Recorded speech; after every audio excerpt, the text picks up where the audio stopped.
검사들은 법을 잘 몰라요. 주장입니다. 검사들이 거짓말했다고 생각하지 않아요. 그렇게 알고 있는 거예요. 그냥 멍청해서.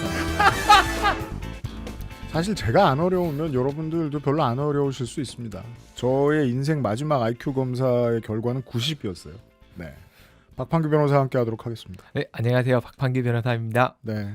IQ가 항소 포기에 대한 뭐 얘기. 중요하지 네. 않은 것 같아요. 저는 이거는. 항소 포기에 대한 얘기. 아유, 이거 갑자기 이제 준비하려고 네. 봤더니 판결문이 한 690페이지인가 되더라고요. 아이고 열심히 쓰셨네요. 물론 막 빠르게 스킵해서 봤습니다. 네. 사실 또 우리 방송이 그동안 대장동 관련된 얘기를 그 주구장창한 기간 동안 거의 안 하기도 했고 해가지고 네. 예 소개를 해드리자면 근데 최초의 소개가 검찰의 항소 포기입니다. 뭐 정확히는 이제 항소 포기에 대한 검사들의 뭐 반발. 네. 근데 검사들 특징이 있어요. 이 검사들 특징이 뭐냐면 검사가 법무부 장관이거나 대통령이면 아무 말 안 해요. 그렇죠. 무슨 짓을 해도. 심지어 그들 중에 주변 사람들이 피의자가 돼서 자기들한테 넘어와도 수사 안 해줍니다. 네, 아무것도 안 해요. 그리고 뭐 검사인 장관님인 검사님께서 잘 알아서 어련히 했겠지. 뭐 그런 이유가 있겠지. 그러고 넘어갑니다. 그리고는 지금 신나게 항명하면 네.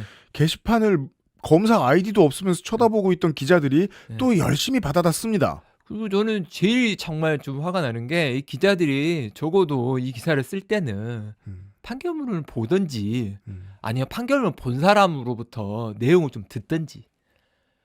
기사의 내용을 보면 판결문을 보지도 않았고 본 사람으로부터 내용을 듣지도 않았어요.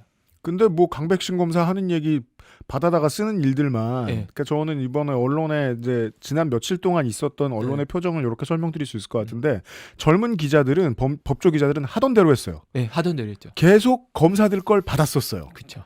왜냐하면 자기들한테 단독을 준 고마운 검사들이거든요. 그러니까 이제 이 항소 포기를 네. 딱 보면 그 윤석열에 대한 구속 취소의 항고 포기와 오버랩이 되죠. 네. 오버랩이 되는데 그때와 지금 뭐가 다른가? 직위원과 네. 네. 자, 첫 번째 그때는 뭐가 달랐냐? 음. 그때는 법무부 장관도 검사였고 네. 대통령도 검사였어요. 검찰총장이 지휘했어요. 네. 네. 그랬는데 그때는 어떤 상황이냐면 모든 항고를 다 하던 검찰이었어요. 그리고 모든 걸 다 포기했어요. 네. 그런데 갑자기 윤석열만 항고 포기를 한 거예요. 그죠?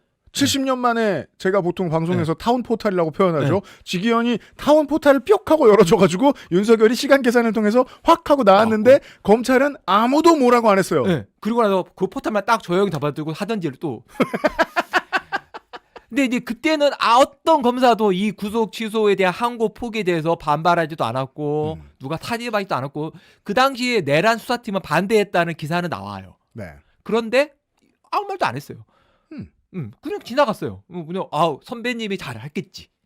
그러니까 어떻게 반발했는지 네. 받아 써주는 기자들조차 안 보였어요. 없었죠. 반발했다는 얘기만 들렸단 말이에요. 그러면 자 지금은 그러면 네. 지금의 검찰은 과연 항소나 상고를 계속 했었냐? 아니에요. 아, 그죠. 이거는 수학 시간이니까 이렇게 정리해야죠. 계속 한 거를 했냐? 네. 네. 이게 뭐냐면 2025년 9월 30일자 기사를 보면 검찰청법이 개정된 이후에 국무회에서 이재명 대통령이 네. 검찰의 항소 남발 같은 거 좀 막아라. 너무 많이 그렇죠. 한다. 이미 취임하고 석 달 만에 얘기했던 거예요, 대통령이. 그래서 여러 사건에서 법무부가 혹은 검찰이 항소나 상고를 하지 않았어요. 예를 들어 여순 사건 피해자에 대한 국가배상 소송에서 항소를 포기했었고요. 네. 이 사건은 이제 나중에 기사를 찾아보니까 일부 검사가 법무부에서 공식 발표한 건 달리 자기가 그냥 항소를 했던 사안도 있더라고요. 네. 그래요? 네. 그래서 그때 이제 기사의 내용을 보면 법무부는 이렇게 했는데 혼선이 있다. 이런 식으로 나와 있는데 기본적으로 그렇게 될 수 있는 이유가 뭐냐면 네. 검사는 그냥 자기가 직접 할 수 있어요. 그죠. 웬만한 경우에는 수사 지휘를 장관이 할 수 없고. 근데 요거는 이제 민사소송이었으니까 네. 민사소송은 이제 법무부가 주로 관할을 하는데 아, 어쨌든 네. 지방 검사가 실제 재판을 나가요. 어. 그래서 이제 그 사람들이 법무부에서는 이거 항소 포기하겠다고 했는데 검사가 그냥 한 거죠. 그러니까 상고 포기를 한 상황이 아예 없었냐. 무슨 검찰 역사상 처음인 것처럼 굴고 있는데 그쵸? 이번 주말에. 그리고 나서 문학의 블랙리스트도 상고 포기했었고요. 청산가리 분녀 재심 무죄 사건에서도 상고 포기했고. 그러네요. 그다음에 네. 사형 선고에서 재심 무죄 받았는데 이것도 맞아요. 상고 이거 지난주에 기사였어요. 청산가리 부녀 재심 네. 상고 포기했다고. 그러니까 지금 현재 이재명 정부에 들어선 법무부와 검찰은 불필요한 상고 항소를 하지 않는 거로 기조로 잡아가고 있었어요. 그리고 상당수의 언론인들이 이미 이런 일이 있었다는 걸 덮어놓은 채로 대통령 관련 사건이라서 처음으로 이런다라고 말했는데 사실상 그건 틀린 말이에요. 틀린 말이죠. 예. 게다가 또 바로 직전에 무슨 일이 있었냐면 김범수 카카오 무죄 판결이 있었는데 네. 그 판결문 내용에 보면 별건 수사를 통해서 한 진술들을 모두 배척하고 무죄 선고를 하거든요. 그리고 그거에 대해서 법무부 장관이 별건 수사의 관행에 대해서 사과를 해요. 네. 그래서 그 법무부 장관이 검찰 성찰해야 된다. 이게 2025년 10월 23일 기사예요. 지난달에 뻔히 나와 있는 일이네요. 네. 그러면 이 사건, 이 대장군 1심 판결은 이 별건 수사에 관한 내용이 그대로 담겨 있어요. 그렇죠.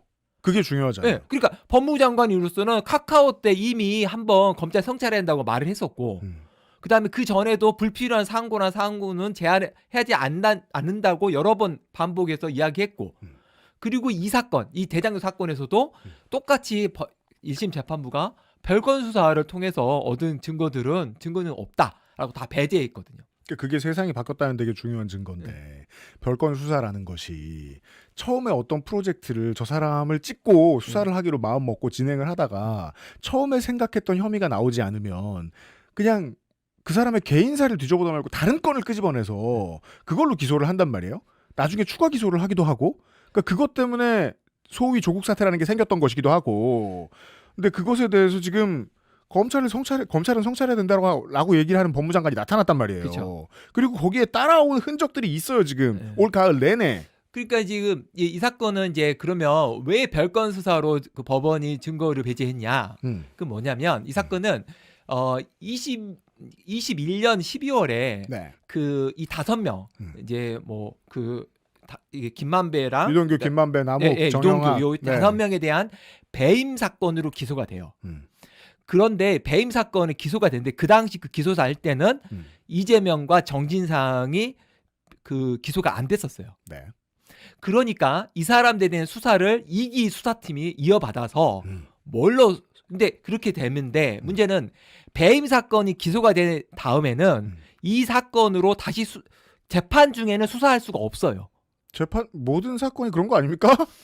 아니 그러니까 이제 그 네. 형사소송법으로 보면 네. 기소가 된 다음에는 네. 필요한 내용들은 법원이 필요하면 증인도 부르고 뭐 자료 압수수색도 하고 하면 되는 것이지 네. 수사 기간은 기소한 단계에서 이미 끝나기 때문에 네. 배임죄 수사를 못 해요. 그러니까 이 대장동 수사팀이 어떤 편법을 쓰냐면 네.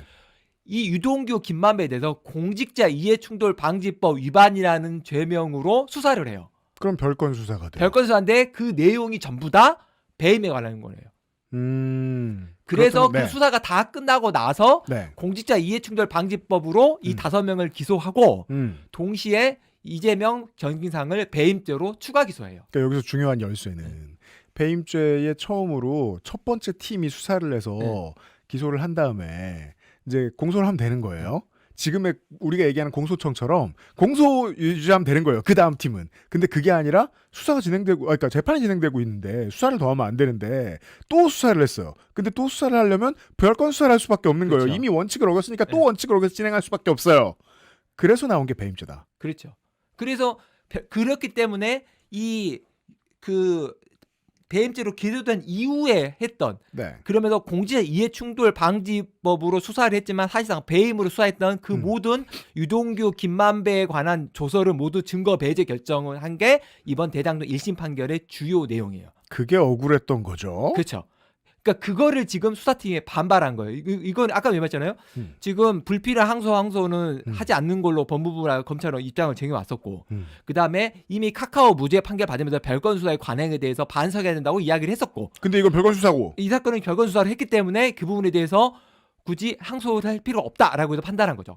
게다가 표를 주셨는데 지금 보여드리면 우리가 이제 언론에서 이번 주 초에 계속 하고 있는 얘기잖아요. 이미 형량은 높게 나왔다.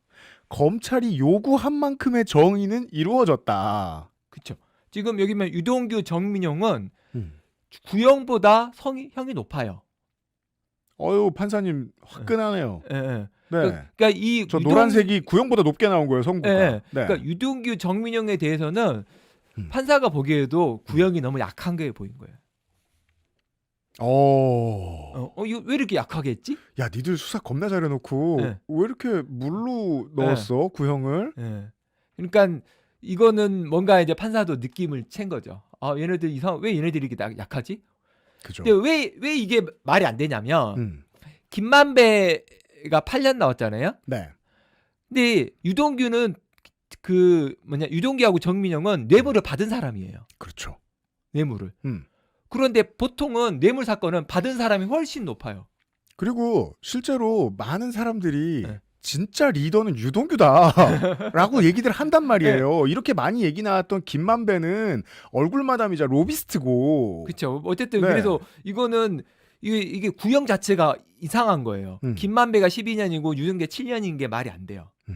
이게. 그래서 어쨌든 이래서 요거는 지금 그래서 검찰 구형에서 형이 높게 나왔고 중요한 거는 이 사건에서는 항소 포기를 해도 큰 문제 없는 사건이에요. 네. 근데 문제는 뭐가 문제냐? 네. 지금 수사팀이 반발을 한 거는 그래 자기들이 별건 수사를 했다는 걸 1심이 인정을 했는데 그거를 법무부가 별건 수사 잘못했다고 또 혼내니까 화가 난 거예요. 그렇죠. 그랬는데 그러면 아까 제가 뭐라 했잖아요. 여순 사건 피해자에 대해서는 법무부가 입장을 발표했지만 검사가 그냥 항소할 수 있잖아요. 원한다면 할 수 있어요. 네. 중앙지검장에 항소할 수 있어요. 네. 근데 중앙지검장이 대검 권한대행하고 둘이 앉아서 그럼 그냥 항소하지 맙시다라고 해놓고 수사팀에 반발하니까 갑자기 튀어나와서 중앙지검장이 네. 마치 나는 안 하고 싶었는데 그렇죠. 이재명을 위하는 장관이 나한테 압력을 넣어서 망하는 것처럼 갑자기 사의를 표명하는 거예요. 그렇죠. 여기까지 왔습니다. 지금. 그게 문제인 거예요. 그러니까 이 사건을 키운 사람은 중앙지검장이에요. 자, 보자고요. 선택은 지금 그러니까 3자 모두의 말을 합해 보면 용산도 법무부도 중앙지검도 커뮤니케이션 한 적은 없는 것 같아요. 예. 그러니까 정말로 커뮤니케이션 한 적이 있으면 우리 누구십니까? 노만석 직무대행 이 사람이 하명을 받았다, 연락을 받았다라고 말해야 되는데 그렇지 않고 용산과 법무부의 관계를 고려했다고 하거든요. 고려했단 얘기는 나 혼자 생각했단 얘기입니다. 그것도 있고 그렇다 하더라도 중앙지검은 사의를 내기 전에 항소하면 됐다니까요. 그죠. 그렇구나. 그게 더 중요하구나. 항소하면 돼요. 뒤집을 수 있어요. 자기 할 수 있다. 아까 제가 말했잖아요. 그냥 법무부가 여순 반란 사건 항소 안 하겠다고 말했지만 검사가 항소할 수 있다니까요. 그러니까 보수 언론이 계속해서 지적하는 대로 장관은 지휘를 할 수 없어요. 하면 안 돼요. 이 사건에 대해서. 그러니까 뒤집을 수 있어요. 뒤집을 있었어요. 근데 안 그런데 뒤집어요. 안 해놓고 수사팀이 반발하니까 지가 사표 쓰고 나가면서 거기에 물을 부은 게 한동훈이 검찰을 죽었다고 말하면서 마치 이것이 용산의 압력으로 중앙지검장이 사의를 표명한 것처럼 나와요. 그리고 갑자기 이제 주말간에 사이에 갑자기 프레임이 전해면서 이재명을 위해서 항소 포기한 것처럼 프레임을 맞춰버린 거예요. 그죠. 적어도 여기까지만 놓고 보면 지금까지 이 상황을 가장 기꺼워할 건 보수 언론과 국민의힘이에요. 그렇죠. 왜냐하면 프레임이 완성됐으니까. 그렇죠. 상황과 전혀 무관하지만. 그리고 일부 진보 언론이 그 프레임에 정확하게 같이 딸려 들어갔어요. 그러니까 그 이유를 제가 말씀드린 거였거든요. 젊은 법조 기자들은 검찰 친화적일 수밖에 없는 환경입니다.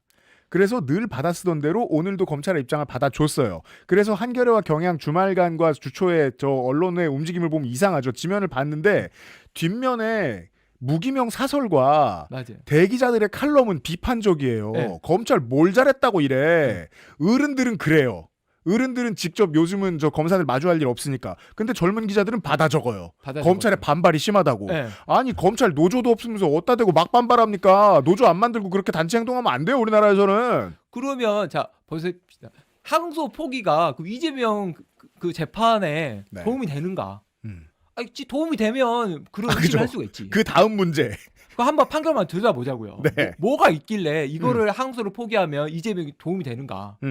이 1심 판결문의 핵심적인 내용은 업무상 배임이에요. 업무상 배임. 그게 네. 이제 5억 이상, 50억 이상이면 특경 배임이 돼요. 네. 특정경제가중처벌법. 네, 네. 이게 가장 핵심이고 그 나머지는 뇌물수수, 횡령 뭐 이런 것들이에요. 그리고 뭐 청탁금지 방지법, 증거인멸교사 이런 게 다 그냥 짜잘하게 반개 사건이에요.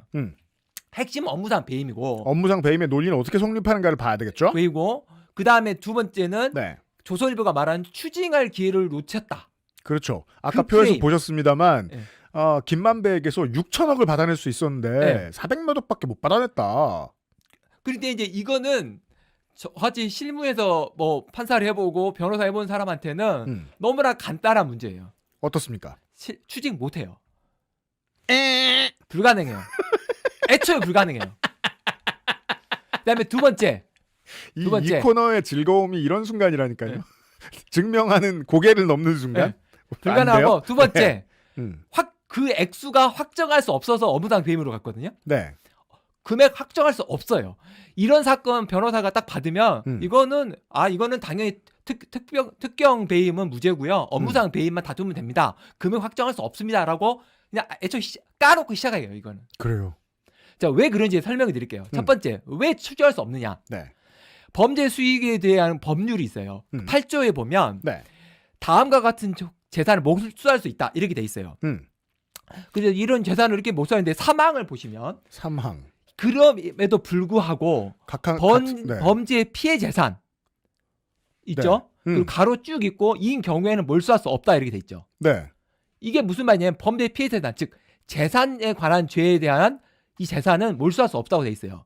이게 뭐냐? 배임죄에 관한 그 재산, 배임죄 대상이 된. 자, 이게 괄호 안에 내용이 긴데 재산에 관한 죄만 보시면 돼요. 특경법 법률, 채무자 회생 및 파산 이건 법률, 뭐 블라블라 블라블라 한 필요 것들 없고. 중에서 빼고 보면 범죄 피해 재산인 경우에는 몰수할 수 없다. 네, 그게 무슨 말이냐면 재산에 관한 죄에 해당하는 범죄 행위에 의하여 그 피해자로부터 취득한 재산 또는 보유 처분에 얻은 재산은 몰수할 수 없어요. 그리고 몰수가 불가능할 때 하는 게 추징이에요. 아, 네. 몰수와 추징 다르죠. 네, 추징. 추징의 10조 2항을 보시면 네. 8조 1항의 재산이 범죄 피해자인 경우에는 가액을 추징할 수 없다 돼 있어요. 오. 그러니까 한마디로 말하면 이 사건에서는 배임의 피해자가 공사예요. 네. 성남시 그 도시개발공사. 공사가 피해자인 사건이기 때문에 음. 몰수도 안 되고 가액 추징도 안 돼요. 법이 이렇게 된 이유는 뭘까요? 그러니까 네. 아니 이게 당연한 거예요. 왜냐하면 그 범죄 수익은 피해자한테 가야 될 거지 국가에 갈 게 아니에요. 아. 아니 내 금덩이로 도둑 맞았는데 국가가 환수할 필요가 뭐가 있냐고. 그러니까 왜 나한테 줘야지. 되게 바보같이 생각하기를 방조할 때가 있어요. 보수 네, 언론이. 몰수하면 국민한테 돌아오는 것 같은 이미지를 주고 있거든요, 지금? 아니에요. 근데 그게 아니잖아요. 아니에요. 이거는 국가가 아니고 피해자한테 가야지. 검사가 추징을 잘못 신청한 거예요. 피해자한테 가야 되면 여기에서 형량을 받은 다음에 형량을 받고 나면 그걸 가지고 민사를 들어가야 되는 거예요. 그렇죠. 성남시 민사를 하고 도시개발공사가 네. 민사를 내서 그 6천억을 받아내면 되는 거예요. 그럼 못 받아낸 게 아닌 거예요. 따라서 한동훈 전 대표는 거짓말하고 있는 건데요. 그러니까 이걸 알 텐데? 예, 이거는 뭐 거짓말 안 하니까 멍청해서 그런 거예요. 그러니까 뭐 거짓말할 리가 주장입니다. 것 같습니다. 없어요. 난 추징 네. 자체가 안 돼요. 자, 그다음에 확정할 그러면 수 있느냐? 금액을 확정할 수 있느냐? 네. 이 사건에서는 뭐가 문제냐면 민관 합동 개발이었어요. 네. 그래서 그 이익을 민과 그다음에 관이 나눠 갖는 구조예요. 맞아요. 그런데 어떻게 그 이익을 배분하게 됐냐면 성남 도시개발이 1,800억을 확정 이익으로 배당받게 돼요. 네. 그러니까 수익이 얼마가 나더라도 1,800억은 1,800억은 가져가는 거예요. 네. 그러면 이게 무슨 말이냐면 수익이 2,500억이 나면 성남시가 1,800억을 가져가고 민간 사업자가 700억을 가져가게 돼요. 네. 그렇죠? 만약에 수익이 뭐 5천억이 났다. 그럼 1,800억을 성남시가 가져가고 3,200억을 민간이 가져가죠. 그런 계약이에요. 네. 그런데 검사는 어떻게 기소를 했냐면 이 개발이 나면 개발의 수익금이 총 9천억, 9,600억이라고 확정을 한 다음에 자기가 그 중에 70%를 민간이 도시개발공사가 가져가야 된다. 자, 여기서 망했죠. 70%는 어디서 나온 산식이에요? 그게 없어요. 왜 갑자기 자기 마음대로 해요? 없어요. 이게 화투판 뒤집는 마인드거든요. 지 마음대로 까는 거예요, 그냥 지 마음대로. 야, 내가 어드바이스를 이만큼을 해줬으면 네. 이 중에 광은 나 줘야 되는 거 아니야. 심지어 이 판결문을 보면 어떻게 나오냐면 네. 9,600억 중에 3,600억은 네. 택지 그러니까 그 토목공사라는 그 대지 맞아요. 네. 분양 대금이 아니고 네. 아파트를 신축해서 만든 그 분양 차익이에요. 그렇죠. 그러니까 그거는 아예 재판부가 보기에 이거는 아예 관이 가져갈 수익금 자체도 안 된다고 봤어요. 아니, 검찰은 자본주의 사회에서의 계약이 우습습니까? 그러니까 다 성립돼서 진행된 계약인데 왜 이 계약이 잘못된 것 같다며 자기들만의 산식을 들이대요? 그러니까 그러면 결국 남은 게 한 3천, 한뭐 5,600억 정도 되는데 네. 그 금액의 70%를 이제 그러니까 도시개발공사가 70% 가져가야 되는지 50% 가져가야 되는지 40% 가져야 되는지 알 수가 없고 그렇죠. 두 번째 설령 그런 게 있다 하더라도 확정 1,800억이 과연 어느 정도 가치가 있는지도 모르는 거예요. 왜냐하면 확정된 걸 가져가면 훨씬 이익이잖아요. 어떨 때 사업이 안 되면 그래서 보통 보수 정당의 지자체장들은 그런 식으로 계약하지 않아요. 러닝 개런티로 손해가 나도 민간에 퍼주는 계약을 그렇죠. 즐겨하지.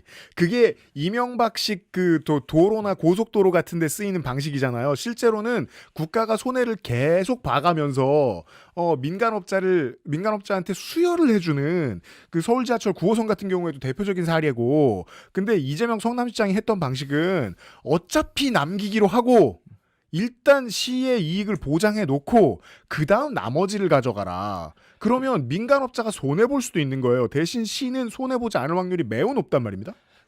그러니까 이제 그러면 이 사건에서 가장 핵심이 업무상 배임인데 네. 금액이 확정되지 않았기 때문에 특정 배임이 무죄가 된 거지 업무상 배임 인정이 됐어요. 네. 그러면 업무상 배임이 인정이 됐으면 이재명은 추가 기소됐잖아요. 그러면 이걸 항소를 포기한들 업무상 배임 부분이 이재명은 유죄가 인정됐는데 네. 이분한테 뭐가 도움이 되냐고요. 이것도 상관없는 사건이에요. 상관없는 사건이에요. 네. 그러니까 항소를 포기해도 1심은 업무상 배임 유죄를 인정했어요. 네. 그러니까 이게 만약에 무죄를 받았다면 제가 이해할 수도 있다. 그러니까 여기서의 두 번째 거짓말이 이거라는 거예요. 지금부터 보수 언론과 검찰과 국민의힘이 손을 잡고 이번에 항소 포기를 했네. 이유는 분명치 않지만 뭔가 지시한 것 같네. 지시한 이유는 이재명 대통령의 재판에 영향을 미치기 때문이겠지라고 얘기하는데 지금 세 개의 연결고리를 말씀드렸는데 이게 다 확인되지 않았거나 틀렸다는 거예요. 틀렸죠. 추징 못하게 된 것도 틀린 말이고 업무상 배임은 유죄가 인정됐기 때문에 이제 이 항소 포기를 해도 이재명 재판하고는 무관해요. 그러니까 재판 당사자인 자연인 이재명과는 어차피 상관없는 사건이에요. 그러면 네. 그러니까 지난번에 진 건 어차피 진 거예요. 계속. 네. 그리고 이제 남은 게 무죄 받은 것 중에 하나가 공직자 이해충돌 방지법이 있어요. 그게 무슨 뭐 판교 터널 공사 관련 비밀을 뭐 공직자 이해충돌 뭐 방지법 유출했다 네. 이 부분인데 이게 아까 말한 별건 수사를 하기 위해서 했던 찾은 거예요. 아, 그건 어차피 나갈인데. 그래서 그거는 비밀이 아니거나 예. 또는 비밀이다 하더라도 그게 뭐 그 어떤 이용 가능성이 없거나 그럼 검찰과 보수 언론의 애티튜드가 하나 숨어 있는 거예요. 야, 우리 별건 수사 못 이뤄.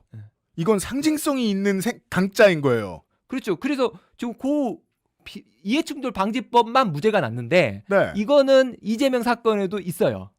그런데 이건 별건 수사이기 때문에 1심 법원이 별건 수사로 한 거고 네. 그래서 관련된 증거들을 다 날려요. 그래서 결국 이것도 무죄됐고 그 무죄만 남아 있는데 네.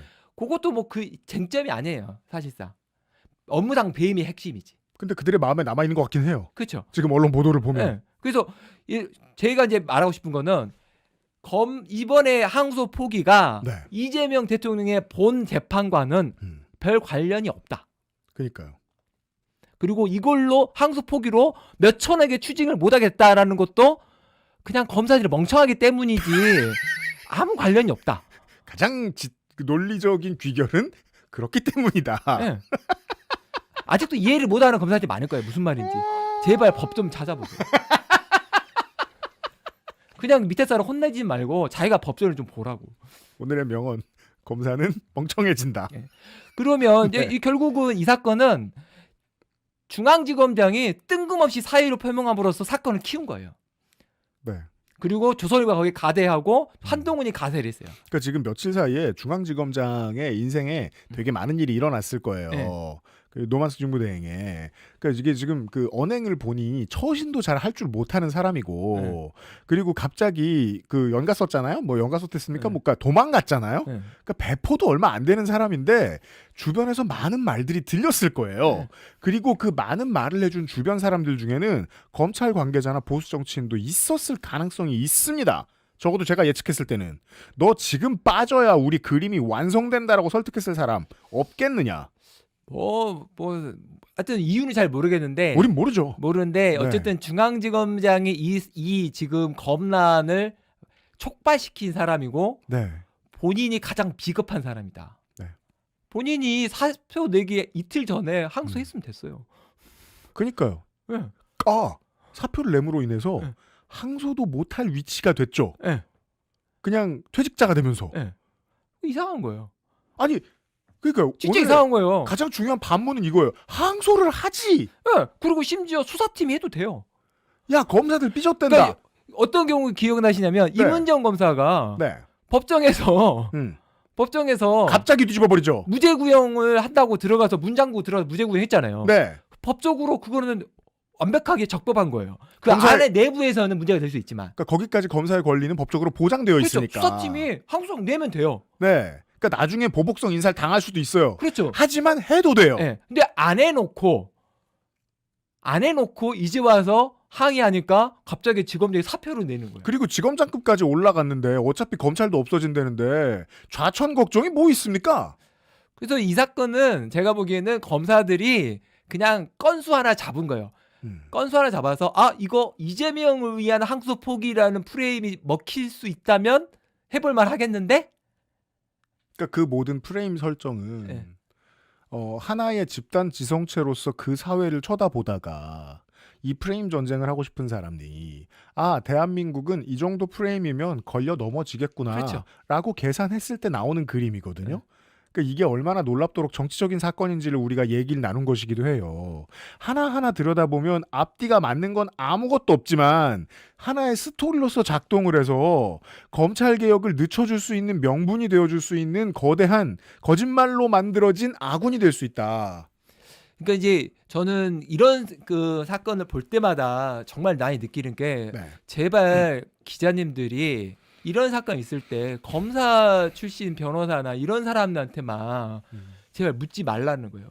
판결문을 직접 보든지 아니면 그 판결을 직접 본 사람으로부터 내용을 좀 듣든지. 그게 뭐 행정처에 계셔보신 적은 있을지 모르겠지만 그 보통 재래 언론에서 판결문 달라면 주지 않습니까? 줘요. 받아요. 받고는 있는데 예. 이 판결문이 900페이지인가 하여튼 그 정도 돼요. 그러니까 보통 이거를 선고하고 나서 그날 오후에 기자들은 못 읽어요. 그러니까 이걸 읽느니 네. 강백신의 글을 퍼오겠다. 그렇죠. 아니면 한동훈을 인터뷰를 따든지 이러고 끝나는 거죠. 그리고 민주당은 이렇게 말했다. 근데 지금 그 가장 원 소스가 있잖아. 그러니까요. 그러니까 저 얼마 전에 그 중학생들이 그 언론 네. 대체 들었는데. 네, 토끼풀이요. 예. 아니 원전 있는데 원전 안 보고 2차만 계속 보면서. 그러니까요. 원전 읽기를 잘하시길래 우리가 그 업무 제휴를 해서 가끔 뵙기로 했어요. 그래요? 당장 내일 모레 또 기가 막힌 취재가 하나 기다리고 있습니다. 토끼풀에. 이 사건은 원전만 보고 내용만 정확히 알면 이런 분란 자체가 검사들이 그러니까 자기들이 수사팀의 반발이 이해가 돼요. 네. 근데 그거를 키운 언론에 정확하게 넘어가는 거죠. 그러네요. 그게 수학 시간이 이게 어려운 게 결국 답은 교과서에 맞아요. 교과서 국영수 중심으로 기본기. 아니 평생 컴퓨터 조립해도 막힐 때 한 달 고생하다가 결국은 설명서 찾습니다. 그럼 해결돼요. 맞아요. 이게 언제 이렇게 바뀌었지? 이러면서 설명서 네. 탓하면서 판결문 보자. 네. 판결문 보시면 돼요. 좋습니다. 모르면 물어보든지. 검사들처럼 모를 때 너무 자신감 갖지 말자. 네. 네. 우리 직위원 판사 얘기는 다음 주에 하죠. 왜냐면 네. 여당이 직위원 판사에 대한 수사를 가열차게 조사를 네. 엄청 열심히 하고 있는 것 같아요. 네. 다음 주에 뭔가 더 다채로운 이 랜덤 배당의 비밀, 배정의 비밀 같은 게 좀 나와 있을 것 같아요. 예, 한번 제가 한번 더 나오는 거 좀 보고. 네, 25 저도- 재판부에 대한 얘기를 다음 예, 주에. 저도 예전에 이제 중앙위 형사 합의부에 있었으니까. 알고 그때 보면 이제 우리가 필요한 배당이 지식은 다 어떻게 갖고 있습니다. 되는지는 어느 정도 조금을 알거든요. 네, 그래서 한번 그때 같이 한번 이야기해 보죠. 알겠습니다. 박판구 변호사 오늘도 수고 많으셨습니다. 아, 고생하셨습니다. 감사합니다.